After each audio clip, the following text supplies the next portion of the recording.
Good day, sir. So for today's video presentation, I'm going to discuss about the agricultural economics and marketing.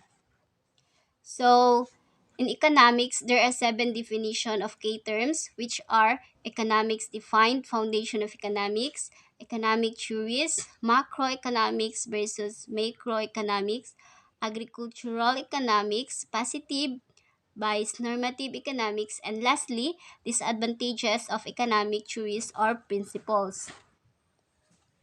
Economics defined. For economics, economics is a study of how human beings satisfy their material needs and wants from the resources available. It is a science of choices for a business, and it comes from the Greek word oikonomia, which means management of the household. The word oikos means house and nomos means law. So there are three elements of economics perspective, which are scarcity, rational behavior, and marginalism. So in scarcity, there are three types, which are choice, trade-off, and opportunity cost.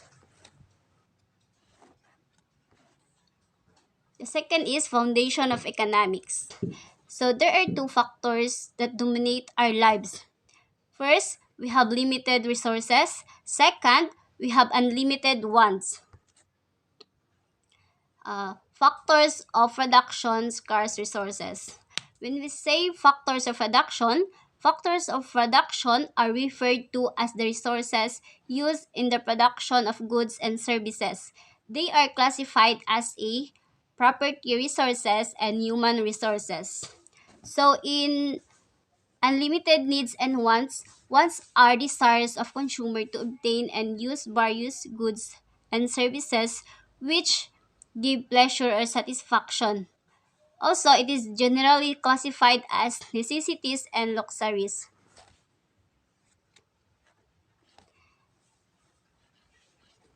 Next is economic theories. As a systematic order of knowledge, economics is made up of theories. A theory is a set of related principles providing insight into the operation of some phenomena. A successful theory enables us to predict things that we have not yet seen. A theory is consists of a set of definition that clearly defines the barriers to be used. B. A set of assumptions about the behavior of the variables. And last is prediction that are deduced from the assumption of the theory and can be tested against actual empirical observation. Next is methodology in analyzing economics problems. Economics is based upon facts concerning the activities of individuals and institutions in producing, exchanging, and consuming goods and services. These facts are then studied, arranged, and generalized upon the resulting generalizations are called principles, theories, or models. Next is characteristic of economics principle, which are they are generalization as such as subject to exception. They are models of the reality and are therefore abstract, may take the form of verbal statement, numerical tables, mathematical equation, or graph. Lastly, the variable as predicted devices serve as basis for the formulation of economic policy designed to solve the problem and control undesirable events. Next is macroeconomics based macroeconomics. Macroeconomics is the study of economy as a whole or with the basis, subdivision, or aggregate such as government, household, and business sector. Examples of macroeconomics concerns are the GDP grows by 5%, and next is the unemployment rate which is as high as 10%. While the microeconomics is the study of the activity in the individual market, it studies the decision of individual people and businesses and the interaction of those decisions to the market. Examples of macroeconomics concerns are BMEG increases the prices of their hog concentrates. Dubco laid off all 50% of their workers. So next is positive and normative economics. So positive economics deals with what at the economy is actually. It focuses on facts and avoid value judgment. It tries to establish scientific statement about economic behavior. It is concerned with what is. It is describes situation as it is. For example, the economy grows at 2.6% per year. Second is our planet is warming because of increased carbon dioxide build up in the air. And lastly, the price of the corn is 10 pesos per kilo. While the normative economics deals with the value judgment about the economy should be like or what a particular policy action should be like or should be recommended, it is often called policy economics. Next is disadvantages of economic theories principle. Loaded terminology, definition, fallacy of composition. What is true to individual is true to all, part is true to be a part is true to be a whole. The next is economic goal. So there are three parts of economic goal which are common economic goals, employment and efficiency, production, possibility score. The next is common economic goals. So, in common economic goals, a number of economic goals or values which are widely taught, not universally accepted in our society, which include full employment, price stability, economic freedom, economic security, equitable distribution of income, economic efficiency, and lastly, the balance of trade. The second is employment and efficiency. For employment, the use of all available resources. No worker should be involuntarily out of work. For the full production, this means that all employed resources that should be used so that they provide the maximum possible satisfaction of our material wants. So for full production implies two ways of efficiency, which are productivity efficiency and allocative efficiency. So this table shows the production possibilities curve. When the economy produces a point Z, production is inefficient because it has some unused resources or some misallocated resources. Resources are unused if they are idle but could be working. For the point Y is the level of production which is not achievable given the current level of resources and technology. For every choices it involves trade-off, one must give up something to get something else. Next is economic ideologies of nation. So for the basic economic problems, the fundamental economics problem facing all societies is that scarcity. It is condition resulted society for not having enough resources to produce all the things people would like to have. So the fundamental economic question are formulated what to produce, what how to produce and for whom to produce. Economic system. Due to scarcity problems, all nations and societies must allocate the resources in order to meet their needs. With this, a nation must adopt an economic system. An economic system is the way in which country manage the production and distribution of goods and services. So there are three things wherein the economics of the world differ, and these are level of private or public ownership. Second is focus of planning. The third is extent of public or private decision making. So as you can see the figure 2 which is the circular flow diagram, the circular flow model, the K of future of the circular flow diagram is the market, defined as the location or any other mechanism which allows buyers and sellers to exchange a certain economic product. So next is demand and supply. So what is demand? Demand is defined as a schedule which shows the various demands of a product which consumers are willing and able to purchase at a specific price in a set of possible prices during some specified period of time. Also, the demand curve is the illustration of the relationship between various quantities demanded of a particular commodity and at the difference prices other factors ceteris paribus. Market demand is the sum of all individual demands. Quantity demanded of a good or service is the amount of a good or service that consumers plan to buy during a specific period of time. While the law of demand states that a price falls, the corresponding quantity demanded rises or alternatively. So the next is supply.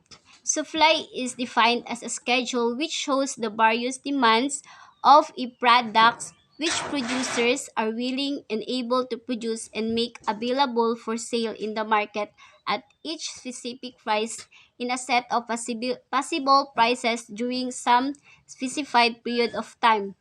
Well, the supply curve is the illustration of the relationship between various quantities supplied of a particular commodity and at different prices, other factors ceteris paribus. While the market supply is the sum of all individual producers, films supply in the market. So the last is equilibrium. The market equilibrium price and the quantity is determined by the interaction of supply and demand. So, when we say market equilibrium quantity, it refers to the quantity where quantity supplied and quantity demand are equal. Market equilibrium price refers to the price where quantity supplied and quantity demanded are equal. It is the price that clears the market. uh, Elasticity. So, elasticity is used to quantify the response in one variable when another variable changes. So, here's are the formula of elasticity. So, the next is price elasticity of demand. Price elasticity of demand, the ratio of the percentage change in quantity demanded of the product that consumers will buy in response to a percentage change in price along a given demand curve. It measures the responsiveness of the quantity demanded of a good to a change in its price all over the factors ceteris paribus. So, next is price elasticity of supply. The ratio of the percentage change in quantity supply of the product that producers are willing to sell in response of percentage.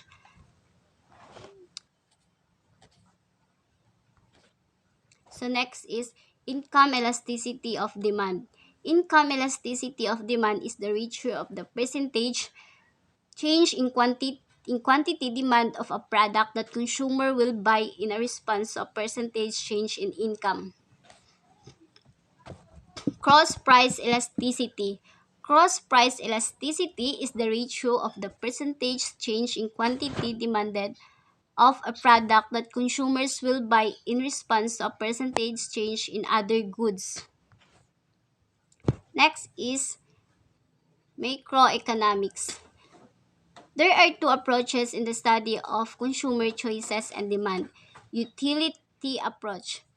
Under this approach, utility is measured in terms of utils and is addictive. Utility refers to the ability of a good satisfy a human want. The utility of a good or service is the satisfaction or pleasure one gets from consuming it. And the total utility refers to the entire amount of satisfaction a consumer receives from consuming a good at various rate. So the next is the indifference curve analysis. The indifference curve shows all the combination of two products A and B which will yield the same total satisfaction or total utility to a consumer. Characteristic of indifference curve are convex to the origin, downward sloping, and the last is does not intersect. So a budget line. A budget line is a schedule or curve that shows the various combination of two products consumers can purchase with a specific money income. So there are two other characteristics of the budget line which are changes and price changes. So the next is the theory of production. Uh, Production uses the process of creation of goods and services to satisfy human wants. It is the process or the transformation of two or more inputs into one or more products or outputs. An input is defined as anything that a firm uses in production process. All inputs can be divided into two categories which which are fixed inputs and variable inputs. When we say fixed input, it is an input whose quantity cannot be changed during the period of time under the consideration, while the variable input is an input which quantity can be changed during the relevant period. So this is the production with one variable input short. The total product shows the quantity of output that can be obtained from various quantities of a resource, while the average product is defined as a total product divided by the number of units and input used, while the marginal product is given by the change in TPL per unit change in the quantity of input used. Next is production with two variable input long run. So in ISOC ones, there are characteristics of ISOC ones which are the negatively sloped, convex to the origin, never cruise, and last is the higher ISOC ones refers to the higher quantity of outputs and lower ones mean lower output. Cost of production. So explicit cost refers to the actual expenditures of the firm to purchase or hire the input it needs, while the implicit cost refer to the actual expenditures of the firm to purchase or hire the inputs it needs, while the total fixed costs refer to the total obligations incurred by the firm unit of time for all the fixed input, while the total variable cost refers to the total obligations incurred by the firm per unit of time for all the variable input it uses. The long run average cost curve shows the minimum per unit cost of producing each level of output when the desired scale of plant can be built. LAC is given by a curve tangent to all the short-run average. The long-run marginal cost measure the range in the long-run total cost change per unit change in the output. Next is the social costs are also classified into two private and social costs. Private costs and social costs. Private costs are the explicit and explicit opportunity costs incurred by individuals and firms in the process of producing goods and services, while the social costs are the costs incurred by the society as a whole. Social costs are higher than private costs of production. Next is price and input determination. In pure competition market, such as mass in agricultural products, price is given by the intersection of market supply and market demand curve. Producers, sellers are generally price takers. In individual sellers, demand is perfectly inelastic. It is because all firms acting independently but simultaneously can increase price by reducing output. Next is the MR is equal to MC rule. If MR is greater than MC, then the extra revenue of selling one more unit exceeds the extra cost incurred in producing it. Therefore, the economic profit will increase as output increases. While the FMR is less than MC, then the extra revenue of selling one more unit is less than the extra cost incurred in producing it. Next is the under pure monopoly. Pure monopoly refers to the form of market organization in which there is a simple firm producing a commodity for which there are no close substitutes. The firm is the industry and the faces negatively sloped demand curve for the commodity. Next is under oligopoly. Oligopoly is a market organization in which there are few sellers or a commodity so that the action of each seller affects the other seller. Uh, well, the under monopolistic competition. Monopolistic competition refers to the market organization in which there are many firms selling closely related but not identical commodities. Because of this product, the seller has some degree of control over the price he changes and thus a face negatively sloped demand curve. Also, the macroeconomics. Macroeconomics is concerned with the performance of the economy as a whole or with large sectors of it, such as government, business firms, and household. Macroeconomics attempts to explain by the economy's total output of goods and service fluctuates over time, giving time to the business cycle with its accompanying upward and downward movements in the unemployed and inflation rates. And also the national income accounting, a system of national accounting permit us to measure the level of production in the economy and explain the immediate causes of that level of performance for 1 year. Information from national income accounts provide basis for the formulation and application of government policies designed to improve the performance of the whole economy of the country. Next is the GNP and GDP, two ways of measuring economy's output. So the gross national product or GNP is the value of the total output produced with labor or capital owned by the Philippines nationals regardless of location in a specific period, while the gross domestic product or GDP refers to the market value of all finals, goods, and services produced and consumed within the economy jurisdiction in a given period.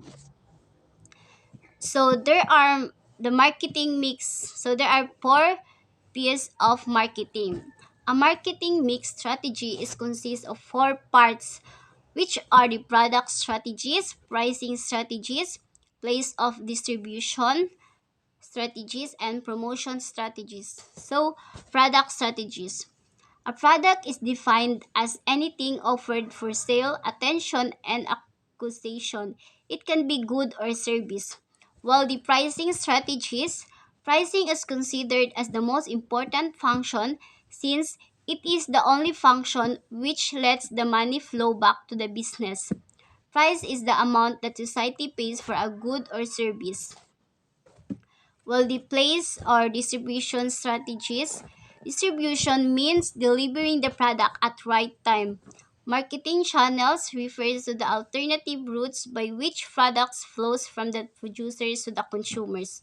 While the promotion strategies, promotion is the personal and or impersonal process of assisting a prospective consumer to buy a commodity or to act favorably upon an idea that has commercial significance to the seller. So these are the promotion methods: advertising, personal selling, sales promotion, and publicity. So when we say advertising, Any paid form or non-personal presentation or promotion of the products, a form of mass selling. While the personal selling, oral presentation of a product, while the sales promotion are price of bonuses, notorities, and premiums. While the last is publicity, non-personal form of promotion which aims to attract buyers by publishing commercially significant news about the production in different media, a form of mass selling. So when we say push selling, it is the manufacturers uses strong personal selling and sales promotion efforts directed at market channel middlemen. While the pull selling, manufacturers uses strong personal selling and sales promotion efforts directed at final consumers. So that's all for today's presentation and thank you for watching.